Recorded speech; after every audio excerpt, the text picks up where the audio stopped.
Bienvenue dans le podcast à contre-courant, le podcast des mères audacieuses, le rendez-vous inspirant qui met en lumière des femmes et des hommes qui ont choisi de redéfinir leur trajectoire, de créer leur propre voie et de conquérir leur indépendance.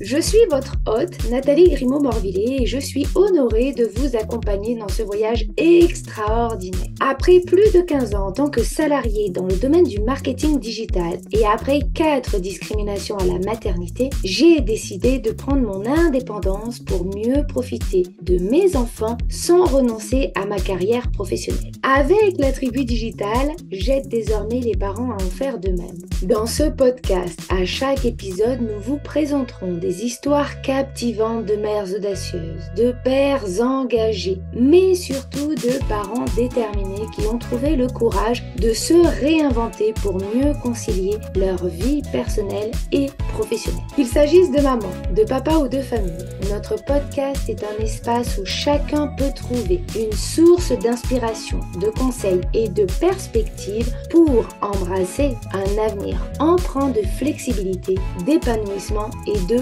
conciliation, ainsi que de succès. Si vous êtes à la recherche de nouvelles manières de penser et ou de travailler, ou encore d'astuces, c'est le podcast qu'il vous faut. Prenez dès à présent votre boisson préférée et c'est parti. Retrouvons-nous dans le nouvel épisode du jour.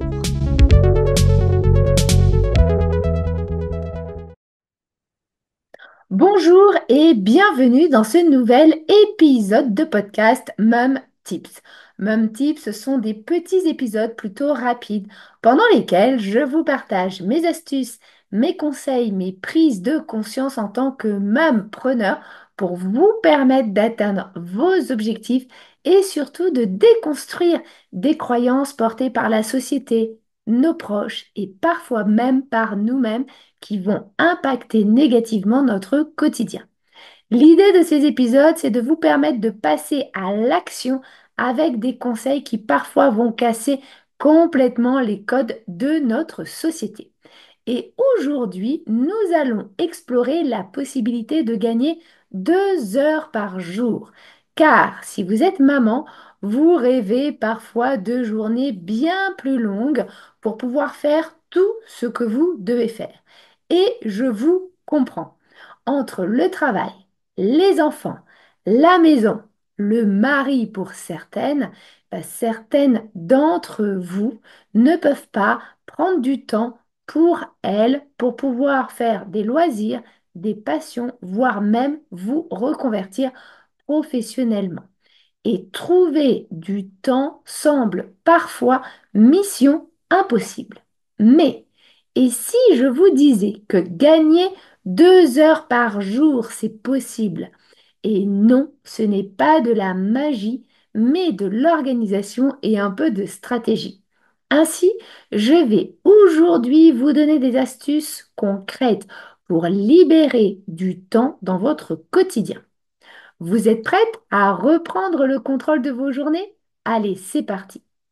La première chose à faire pour récupérer du temps, c'est de comprendre où va ce temps. Car on a toutes ces petits moments perdus sans même s'en rendre compte. Que ce soit 10 minutes par-ci, 10 minutes par-là, à scroller sur Instagram, les réseaux sociaux ou encore Internet ou encore 15 minutes à se laisser distraire par quelque chose de non essentiel. Alors, avant même de chercher des solutions, je vous propose de faire un petit audit de votre temps sur une journée ou deux. Notez chaque activité, même les toutes petites, comme vérifier mes mails ou parler avec un collègue. Vous verrez très vite où se cachent ces fameuses fuites de temps. Et c'est souvent surprenant et révélateur. Une fois que vous avez repéré où se perd votre temps, demandez-vous, quelles sont mes vraies priorités?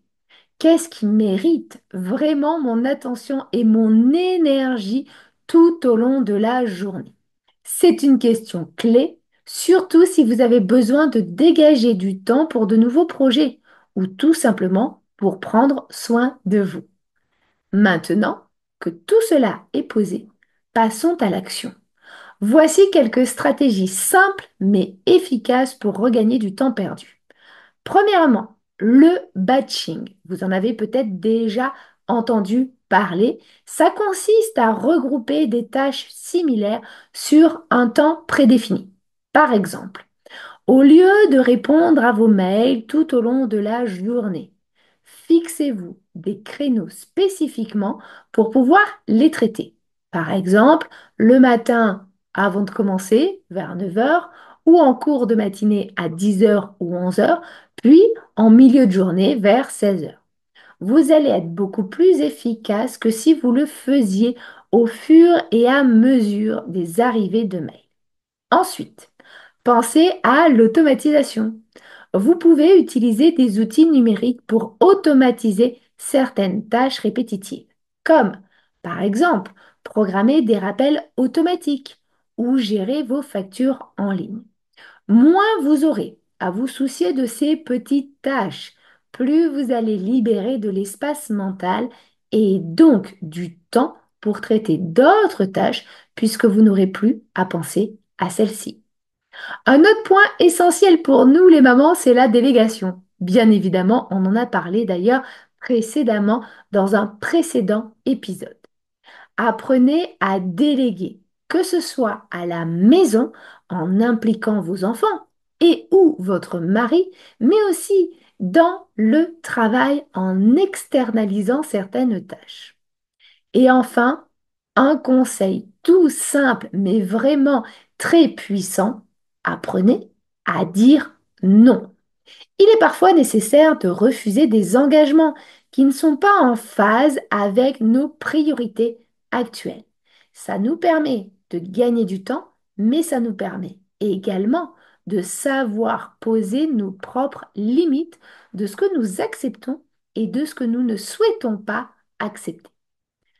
Bien évidemment, dans cet épisode, je ne peux pas ne pas parler de la concentration. Pour avancer rapidement dans vos tâches importantes, je vous recommande la méthode Pomodoro. C'est une méthode que je partage régulièrement avec ma communauté. Elle est très simple. Vous travaillez pendant 25 minutes de façon ultra concentrée. Ça veut dire pas de téléphone, pas de notification, pas d'enfant par exemple qui pourrait venir vous perturber. Puis, vous prenez une pause de 5 minutes où vous faites ce que vous voulez pour vous détendre. Mettez un minuteur pour respecter ce temps. Au bout de 4 cycles, vous allez prendre une pause un petit peu plus longue. Cette méthode est particulièrement efficace pour éliminer les distractions et rester focus sur une seule tâche à la fois. Dans le même esprit, pensez à réduire un maximum les interruptions.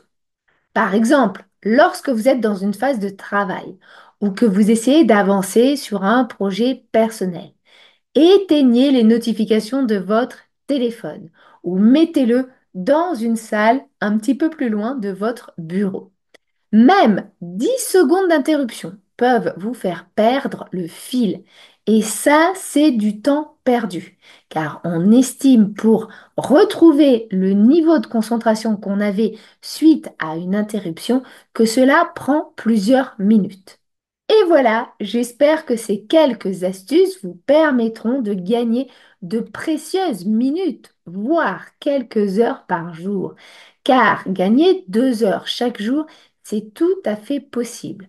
Entre le batching, l'automatisation, la délégation et les moments de focus intense, il y a plein de petits ajustements que vous pouvez faire pour retrouver du temps pour vous, pour vos projets et bien sûr pour vos proches.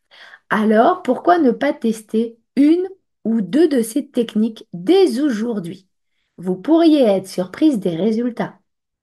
Et si vous avez d'autres astuces, n'hésitez pas à les partager en commentaire ici directement pour aider d'autres mamans, car n'oubliez pas qu'à plusieurs, nous allons plus loin. Si cet épisode vous a aidé, Vous pouvez également le partager avec d'autres mamans ou d'autres personnes que vous connaissez et qui en auraient besoin. N'oubliez pas non plus de le liker et le commenter pour nous donner de la force. En attendant, je vous souhaite à chacune et à chacun une très belle journée, après-midi ou soirée. Je vous retrouve dans quelques jours et d'ici là, prenez soin de vous.